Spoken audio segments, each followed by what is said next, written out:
Part 1. The deep black of space stretched forever around Aurora Station, a small listening post orbiting far beyond Neptune. It was quiet there, so quiet that even the hum of life support sounded loud. Only 3 people lived on the station: Leo Briggs, Mara Finch, and old Doc Hargrove, who mostly kept to his greenhouse and complained about the coffee. Leo was the tech guy, the one who kept the antennas pointed right and the servers running. Mara was the scientist, the one who listened to the stars and tried to make sense of what they whispered. It was Mara's shift when it happened. She sat in the dim glow of her console, sipping lukewarm tea, watching waveforms scroll across the screen like slow ocean tides. Then, without warning, the screen flickered. A new signal appeared, strong, sharp, and unlike anything she'd ever seen. It wasn't cosmic noise. It wasn't a glitch. It was structured, deliberate. She called Leo. He came running in his socks, hair messy, eyes half open. "What is it?" he asked, rubbing his face. "Something's broadcasting," Mara said, voice low. "From outside the system." "Way outside." Leo leaned over her shoulder, squinting at the data. "Could be a probe. Maybe one of ours went dark and just woke up." But Mara shook her head. "This isn't human. The modulation. It's too clean. Too precise." They worked through the night, feeding the signal into every decoder they had. Hours passed. Coffee ran out. Doc Hargrove brought them sandwiches and stood silently in the doorway, watching.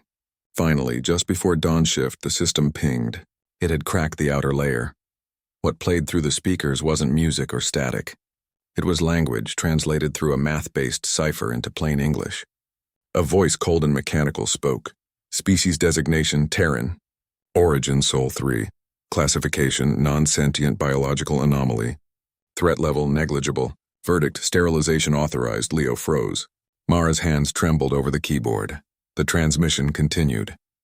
Images began to appear on the main screen. Grainy at first, then clearer. A planet, Earth, then another. Mars, then colonies they recognized. New Carthage on Titan, Haven 7 in the belt. All shown burning. Cities turned to glass. Oceans boiled away. No survivors. No movement. Just silence and ash. This can't be real, Leo whispered, but it was. The signal included timestamps, star charts, fleet logs. It wasn't a threat. It was a record, a report.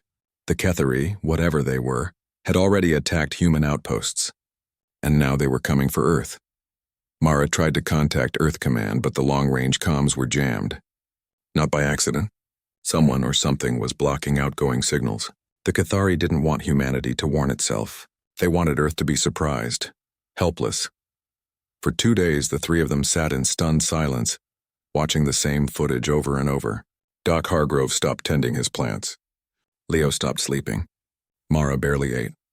They knew they were the only humans who knew the truth, and they also knew no one would believe them without proof. On the 3rd day, Mara made a decision. She copied the entire transmission onto a hardened data core, triple encrypted, shielded against radiation, built to survive re-entry. "We have to get this to Earth," she said. "How?" Leo asked. "Our shuttle's not rated for inter-system travel, and even if it was, they'll shoot us down the second we ping the network. We don't send it through official channels," Mara said. "We leak it." She spent the next 12 hours slicing into civilian deep space relay nodes, old mining comms, tourist satellites, even abandoned cargo drones. She stitched together a ghost network, invisible to military firewalls. Then, with Leo's help, she split the data into 1,000 fragments and sent them out in bursts disguised as solar flare noise, meteor data, even cat videos from old Earth archives. Within hours, fragments began popping up on public servers. A student in Buenos Aires found a strange audio file in a weather dataset. A hobbyist in Jakarta decoded a star map hidden in a meme archive. Within a day, the pieces were being reassembled online. Forums exploded. News sites scrambled. Governments denied it at first, called it a hoax, a terrorist stunt, a glitch. But the evidence was too clean. Too consistent. And then someone found the timestamp on the Titan colony footage. It matched the exact moment New Carthage went dark 3 weeks ago, when Earth had blamed it on a reactor meltdown. Panic spread like wildfire. Back on Aurora Station, Mara watched the chaos unfold on a delayed feed. She felt no satisfaction, only dread. Because now Earth knew. and knowing meant fear. But Mara also saw something else in the chatter, the anger. The disbelief turning into rage. People weren't just scared. They were furious. Leo stood beside her, arms crossed. What do we do now? Mara didn't answer right away. She looked out the viewport at the endless dark. Somewhere out there a fleet was coming, a fleet that saw humans as bugs to be crushed. But humans weren't bugs. They were survivors, fighters, builders of cities and dreamers of stars. We wait, she finally said. And we hope they're ready. Doc Hargrove shuffled in, holding a small potted plant. They'll be ready, he said quietly. Humans don't go quiet when they're backed into a corner. They roar. Mara nodded. She didn't know if Earth could win. But she knew one thing for certain. The Cathari had made a terrible mistake. They thought humanity was weak because it was divided. They didn't understand that sometimes the deepest fury comes from the quietest places. And now that fury was awake. Part 2. The broadcast spread faster than anyone expected. Within hours, it was everywhere, on phones, on street screens, in schools, in bars. People watched the silent footage of glassed cities and heard the cold voice calling them non-sentient. At first, there was fear. Then came the anger. It started small, angry posts online, protests outside government buildings, but it grew quickly, like a fire in dry grass. In Houston, Danny Ruiz stood in his garage, staring at an old cargo hauler parked under a tarp. He used to fix ships for a living before the shipping companies went automated. Now he mostly tinkered to pass the time. But after seeing the broadcast, he called every friend he knew who still worked with engines, hull plating, or weapons. By sunrise, 10 people were in his driveway, covered in grease, arguing over how to mount rail cannons on a freighter never meant for war. They didn't wait for orders. They didn't ask permission. They just started building. In Nairobi, Tasha Boyd sat on her apartment balcony, watching smoke rise from a nearby district where a riot had broken out. She had left the military 2 years ago, tired of politics and pointless patrols. But now her old squad members were texting her nonstop. We're not waiting for command, one message read. We're forming cells, you in? Tasha looked at the sky, thinking of the colonies she once guarded, now just dust. She grabbed her old rifle from under the bed and replied, I'm in. In Vladivostok, Eli Tran hunched over 3 monitors in a cramped basement lit only by screen glow. He was a hacker, not a soldier. But he knew data better than most people knew their own names. While governments scrambled to verify the Cathari threat, Eli dove into deep space traffic logs, satellite pings, and old alien signal fragments leaked by whistleblowers. He found patterns, routes, fleet schedules, weak points in Cathari comms. He posted everything on open forums with simple instructions. If you see this, share it. If you can use it, use it. Within a day, his data was being used by pilots, engineers, and even school kids building signal jammers from old routers. Earth's leaders tried to take control. The Unified Security Council held emergency meetings, declared martial law in some zones, and begged for calm. But the people weren't listening anymore. They had seen what calm got them. Dead colonies, silence, lies. Now they wanted action. Factories that once made furniture or phones began retooling overnight to produce armor, drones, and ammo. Farmers donated tractors to be turned into mobile launchers. Teachers taught kids how to spot drone signals.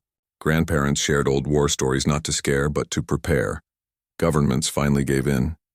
They opened military stockpiles to civilian defense groups. They shared encrypted channels with volunteer pilots. They stopped calling them mobs and started calling them auxiliaries. But everyone knew the truth. The real power wasn't in the council chambers anymore. It was in garages, basements, and backyard workshops where ordinary people turned fear into steel. Danny's freighter, now nicknamed Iron Mule, was the first civilian ship to leave orbit with weapons. It wasn't pretty. Welds were rough, targeting systems were jury-rigged from drone parts, but it flew. He took a skeleton crew of 5, all volunteers, and headed for the asteroid belt to test their cannons on derelict satellites. They hit every target. Word spread. Soon, dozens of similar ships were being built in secret docks across Luna and Mars orbit. Tasha's cell grew to over 200 people in just 2 weeks. They trained in abandoned subway tunnels, practiced silent takedowns, and built EMP grenades from microwave parts. They didn't wear uniforms. They wore whatever worked. Old jackets, welding masks, boots with steel toes. Their motto, spray-painted on a warehouse wall, read, "No more warnings." Eli, meanwhile, found something big. Buried in a Cathari data burst meant for their own fleet, he spotted coordinates and a timeline. A vanguard force was coming, not in months. In Excel, they would arrive near Jupiter, using its gravity to slingshot toward Earth. Eli didn't hesitate. He sent the intel to every ship, station, and ground team he could reach. He even encoded it into a viral music track that played on public transit systems. Within hours, humanity knew exactly when and where the enemy would show up. Panic could have returned. But it didn't. Instead, something else took hold, a grim focus. People stopped arguing about politics or borders. They shared food, fuel, and schematics. A baker in Cairo sent bread to a drone factory in Oslo. A mechanic in Buenos Aires mailed spare parts to a pilot in Manila. No money changed hands. No contracts were signed. Just quiet nods and the understanding that survival was now a shared job.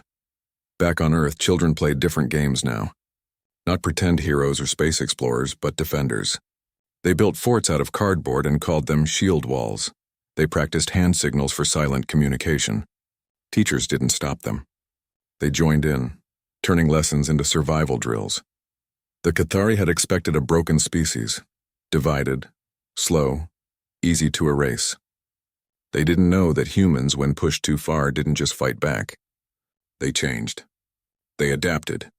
They became something harder, sharper, and far more dangerous than before. And the worst part, for the Cathari, was that this change wasn't led by generals or presidents. It rose from the bottom, from people like Danny, Tasha, and Eli, from mothers welding armor plates, from teens coding firewalls, from old men teaching kids how to aim. Humanity wasn't waiting for a savior. It was becoming its own. As the days passed, the atmosphere on Earth shifted. Fear didn't disappear, but it was buried under layers of resolve. People looked at the stars not with wonder, but with warning. They knew the enemy was coming. And they were ready, not with hope, but with fury. That fury didn't roar yet. It simmered, quiet, patient, like a storm gathering just beyond the horizon. But everyone could feel it. Even the wind seemed to hold its breath. Part 3. The Cathari fleet dropped out of warp near Jupiter like shadows falling from the sky. 5 warships, sleek and black, shaped like blades, glided silently through the gas giant's swirling clouds. They moved with the confidence of hunters who knew their prey was cornered. Their sensors swept the system, expecting silence, fear, maybe a few weak distress calls. What they found instead was a trap. Chloe Reyes was already in position. She sat alone in the cockpit of a tiny scout ship called Wasp, hidden in the shadow of Europa's icy crust. Her hands were steady on the controls, her breath slow. She was only 23, but she'd flown cargo runs through asteroid storms and once landed a broken shuttle on Mars with one engine. Now she had a different job. She wasn't here to run. She was here to hurt them. The plan was simple but brutal. Human forces had no real navy, just a handful of armed freighters, mining drones, and a few stolen military shuttles. They couldn't win a fair fight. So they wouldn't fight fair. They would hit fast, hit hard, and vanish. And if they couldn't vanish, they'd make sure the enemy paid dearly for every second of their lives. Chloe's signal was a single flash from a hidden relay on Ganymede.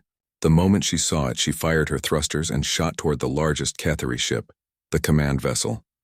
Her ship carried no missiles, no lasers, just a modified fusion core wired to overload on impact, a suicide run. She didn't hesitate. The Cathari saw her too late. Their point defenses shredded her wings, melted her hull, but she was already inside their shield radius. With a final burst, she rammed the Wasp straight into the enemy's forward sensor array. The explosion wasn't huge by warship standards, but it was enough. The blast cracked the Cathari shields like glass. Alarms blared across their fleet. For the first time, they were blind in the front arc. That was Ben Carter's cue.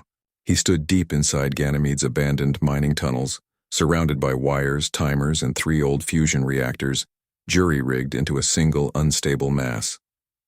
He'd spent weeks setting this up, crawling through ice caves, bypassing safety locks, rerouting power from dead colonies. Now, with the Cathari distracted, he flipped the final switch. The moon shook. Then it screamed. A chain reaction tore through the tunnels and a column of white-hot plasma erupted from Ganymede's surface, swallowing 3 Cathari cruisers whole. Metal vaporized. Hulls twisted like paper. The shockwave rippled through space, knocking the remaining ships off course. From hidden positions across the Jovian system, human forces struck. Freighters launched drone swarms that clung to enemy hulls like angry wasps, burning through armor with plasma cutters. Mining lasers, repurposed from asteroid harvesters, fired precise beams at engine nacelles. Even old satellite debris was used, programmed to collide with Cathari sensors at high speed. The battle lasted less than 40 minutes. When it ended, 2 Cathari ships limped away into warp. 3 were gone, reduced to floating wreckage. Human losses were heavy. Nearly every volunteer ship was destroyed. Chloe Reyes was gone. Ben Carter never made it out of the tunnels. Dozens of others died in silence far from home with no medals, no speeches, but they had done the impossible. They had hurt the Cathari. Badly. Back on Earth, people watched the battle unfold through hacked feeds and civilian telescopes. Grainy footage showed the explosion on Ganymede, the flash of Chloe's impact, the drones swarming like fireflies. No one cheered. Not at first. They just stood there stunned. Then slowly fists clenched, jaws tightened, eyes burned with something new, not just rage but pride. Governments tried to spin it as a tactical delay, but the people knew better. This wasn't delay. This was defiance. And it worked. Recruitment lines formed outside every defense hub on Earth, Mars, and the Belt. Not just soldiers, engineers, medics, cooks, teachers. Anyone who could help. Factories ran day and night. A teenager in Oslo built a signal jammer from old phone parts and mailed it to a pilot in Chile. A retired pilot in New Delhi taught kids how to read star charts in case comms went down. Everyone had a role. Danny Ruiz's Iron Mule returned from the belt with fresh armor and a new crew. He didn't speak much about the battle, but his eyes said enough. He started training others how to fly dirty, how to use asteroids as cover, how to fake engine trails, how to die if it meant taking one more enemy with you. Tasha Boyd's cell now controlled 3 underground bases. They practiced urban defense drills, built hidden weapon caches under parks and schools, and trained civilians in basic combat. If they land, she told her people, we make every street a grave. Eli Tran disappeared from his basement. No one knew where he went, but his data kept coming. New Cathari frequencies, weak spots in their armor, even snippets of their language. Someone said he'd joined a ghost ship operating near Saturn. Others said he was dead. But his work lived on. The Cathari, meanwhile, were confused. Their report spoke of unexpected aggression and illogical sacrifice. They had studied human history, wars, betrayals, divisions. They expected surrender or chaos, not this. Not coordinated strikes from untrained civilians using scrap metal and fury. Their commanders argued. Some said to glass Earth from orbit immediately. Others warned that such a move might provoke even wilder resistance. For the first time, the Cathari hesitated, and hesitation was all humanity needed. On every continent, in every colony, people looked up at the night sky not with fear, but with purpose. They knew more battles were coming. They knew many would die, but they also knew something else.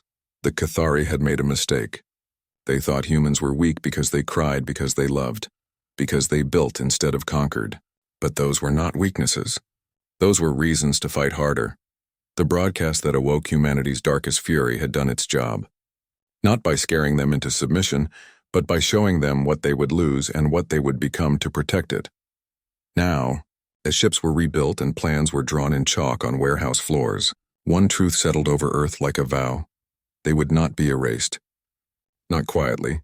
Not without making the stars themselves remember their names. Part 4. Months passed. The sky stayed quiet, but Earth did not.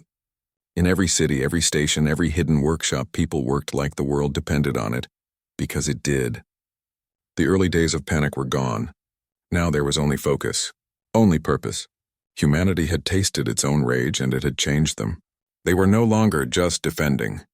They were preparing to strike back. New weapons appeared, born not in military labs, but in basements, garages, and orbital scrapyards. Engineers like Danny Ruiz and others had taken pieces of wrecked Cathari ships from the Jupiter battle and studied them. They found strange alloys, energy patterns, and shield harmonics. From that, they built resonance coils, devices that didn't explode but vibrated. At the right frequency, they could shake metal apart from the inside, turn stone to dust, even shatter bone without breaking skin. The scientists called it molecular disruption. The soldiers called it the hum, Sergeant Ray Boone was one of the first to test it. He wasn't a normal soldier anymore. After the Jupiter fight, doctors had rebuilt parts of him using bio-augments grown from Cathari tissue samples and human DNA. His lungs could filter vacuum for minutes. His skin sealed small cuts in seconds. His eyes saw heat, motion, and radio waves like colors. He didn't sleep much. He trained instead, and when the new resonance rifles were ready, he took one into a test chamber and fired it at a block of reinforced steel. The steel didn't crack. It just fell apart. Like sand, Ray didn't smile. He just nodded. Good, he said. They'll feel that. While weapons evolved, so did tactics. AI drones, once used for delivery or farming, were now programmed for swarm attacks. Hundreds of them flying in perfect silence, latching onto enemy hulls, and detonating in sequence to overload shields. Old cargo ships were stripped down, armored with asteroid rock and packed with one-way pilots ready to ram. Nothing was wasted. Everything had a purpose. Then came the envoys. One day, 3 small Cathari shuttles appeared near Mars orbit. No weapons, no threats, just a signal. We wish to speak. Earth's council debated for hours. Some said it was a trick. Others said it was surrender. But the people didn't care about debate. They remembered the broadcast. They remembered Chloe, Ben, and all the others who never came home. They didn't want talk. They wanted justice. Still, the council agreed to listen. A single channel was opened. On screen appeared a tall, gray-skinned Cathari with eyes like black glass. It spoke in calm, measured tones. Your resistance has been noted. It is unexpected, but futile. Stand down. Surrender your worlds. Accept sterilization with dignity, or we will return with the full fleet and erase your species from memory. Silence followed. Then, from Earth's main broadcast hub, hijacked not by the government but by a group of students in Reykjavik, the original Cathari broadcast began to play again. The cold voice, the images of glassed cities, the declaration of humanity as non-sentient. But now, layered underneath, were real sounds. A child crying on Titan before the signal cut out, a pilot's last words during the Jupiter battle, the static hiss of a dead colony's final transmission. And over it all a timer appeared, counting down from 10 minutes. The Cathari envoy stared. What is this? A voice answered. Not from a general, not from a president, but from a young woman named Nina Patel, who had helped design the resonance weapons. That's your message, she said. Now you get ours. The timer hit 0. From hidden platforms in the asteroid belt, 3 resonance warheads launched, not toward the envoys, but toward empty space. They detonated in sequence, creating a shockwave that didn't destroy matter but scrambled signals across a wide band. Every Cathari relay in the system went dark for 12 seconds. In war, 12 seconds was an eternity. The envoys fled. Their shuttles warped out before Earth even sent a reply, but the message was sent. Humanity wasn't begging. It wasn't hiding. It was warning. News of the encounter spread fast. People didn't cheer. They got back to work, because they knew the real fight was coming. The Cathari wouldn't send envoys again. Next time it would be war, and humanity was ready to meet it, not with fear, but with fury made flesh. In training yards across Luna, soldiers like Ray Boone taught others how to move in vacuum, how to aim the hum rifles, how to die quietly if captured. On Mars, kids built mock-ups of Cathari ships from scrap and practiced disabling them with drone swarms. In Earth's oceans, old submarines were refitted to launch orbital pods carrying single pilot fighters. The line between soldier and civilian blurred. A baker in Lisbon welded armor plates between loaves. A librarian in Chicago mapped Cathari comms frequencies between book checkouts. Everyone contributed. No one waited to be told. And at the heart of it all was Project Maelstrom, a plan so bold, so brutal that even its creators hesitated. It wasn't just about defending Earth, it was about taking the war to the enemy, about showing the Cathari that humanity didn't just survive, it retaliated. The final pieces came together in silence. Ships were loaded, weapons charged. Pilots said quiet goodbyes to lovers, parents, friends. No grand speeches, no flags. Just handshakes and nods because they all knew the truth now. The Cathari thought darkness was their weapon, but humanity had lived in darkness for centuries, through plagues, wars, collapses. And every time they had clawed their way back into the light, now they would carry that light into the enemy's heart. even if it burned them to do it. The broadcast had awakened fury. Now that fury had teeth. Part 5. The human fleet gathered beyond the rings of Saturn, a ragged armada of patched hulls, jury-rigged engines, and silent resolve. There were no grand warships, no gleaming carriers, just freighters with armor bolted on, mining drones with weapons grafted to their frames, and old shuttles flying one last mission. At its heart was the Iron Mule, now scarred and upgraded, flying under Danny Ruiz's command. Nearby, a swarm of fighter pods clung to an ice hauler like ticks, each carrying a single pilot. And deep in the center, hidden inside a hollowed-out comet, sat the payload, 3 resonance warheads. Tuned to the frequency of planetary crust, Nina Patel stood on the command deck of a converted science vessel, eyes fixed on the star map. She wasn't a soldier, but she had become the mind behind Project Maelstrom. Beside her, Dex Morgan, a former street fighter turned frontline commander, checked his gear for the 10th time. He didn't speak much.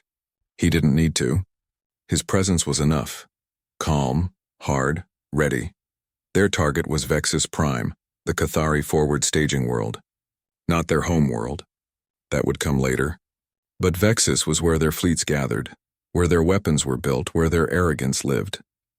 And today humanity would burn it down. The jump to Vexus was silent. No comms, no chatter, just the hum of engines and the steady beat of hearts. When they dropped out of warp, the planet hung in the void like a dark jewel. Cities of black spires, orbital docks thick with warships, skies choked with patrol drones. The Cathari never expected an attack. They thought humans were still hiding behind Earth's shields. They were wrong.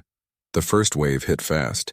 Drone swarms peeled off from the ice hauler and raced toward the orbital defenses. They didn't fire weapons. They crashed, deliberately, into shield generators, overloading them with short-circuit bursts. One by one, the Cathari shields flickered and died. Then came the fighters. Pilots like Chloe Reyes's younger brother Liam dove through the gaps, firing resonance rifles at ship cores. Metal screamed as it unraveled. Warships listed, broke apart, fell toward the planet like dying birds. On the ground, Cathari Command panicked. Alarms blared in their sharp, clicking language. Troops scrambled, but they were slow, unprepared. They had spent centuries conquering weak species. They had forgotten how to defend. That's when the Iron Mule and the rest of the main fleet moved in. They ignored the remaining ships. Their target was the planet itself. Nina gave the order. Deploy Maelstrom. From the comet's belly, the warheads launched, not with fire, but with silence. They streaked through the thin upper atmosphere and buried themselves deep in Vexus's crust, near fault lines mapped from stolen Cathari geology files. Then they activated. The hum began low, almost gentle. Then it grew. Rock trembled. Mountains cracked. Oceans of molten metal beneath the surface surged upward. The planet groaned like a living thing in pain. Within minutes, tectonic plates tore apart. Cities collapsed into chasms. The black spires shattered like glass. From orbit, Dex watched it happen. No joy, no triumph, just grim satisfaction. They called us non-sentient, he said quietly. Now they'll remember our name. The Cathari fleet tried to flee, but human ships blocked every escape vector. Danny Ruiz rammed his freighter into a retreating command cruiser, taking it down in a ball of fire. Liam Reyes led a squad of fighters to destroy the last orbital dock. Ray Boone, suited in vacuum armor, boarded a crippled Cathari vessel and planted a resonance charge in its core before leaping back to his pod. When it was over, Vexus Prime was no longer a world. It was a broken rock, glowing red with heat, spinning slowly in the dark. The Cathari armada was gone, scattered, shattered, or swallowed by the planet they once ruled. Back on Earth, people watched the feed in silence. No cheers, no songs, just tears and clenched fists. They had won, but they knew the cost. Hundreds of human lives lost. Ships gone, friends never coming home. And something else lost too, the belief that they were the good ones. They had done something terrible, something necessary. In the days that followed, the Cathari Empire unraveled. Outlying systems rebelled. Other species, long crushed under Cathari rule, saw what happened to Vexus and rose up. The myth of Cathari invincibility was dead, and humanity, once marked for erasure, was now feared across the stars. Earth didn't celebrate. It rebuilt, Factories turned from weapons back to homes, farms, and schools. But things were different now. Children still played, but they also trained. Adults still laughed, but they kept rifles clean. The fury hadn't left. It had settled, deep in the bones of the species. Years later, on a quiet colony on Mars, a little girl named Lila sat with her grandfather under a dome, looking up at the stars. He handed her an old data chip. "Listen," he said. She plugged it in. The cold, Kethery voice filled the room. The images of glassed worlds, the declaration of humanity as non-sentient. Lila didn't cry. She just stared at the stars, her small hands tight around the chip. Then she looked at her grandfather. "We're still here, aren't we?" He nodded. "And we always will be. Because the broadcast that awoke humanity's darkest fury didn't end with destruction.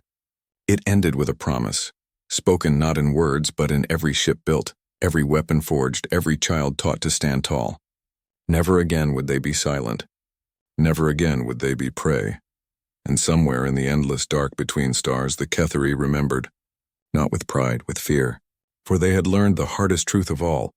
The most dangerous creature in the universe is not the one with the biggest guns, but the one that refuses to die quietly,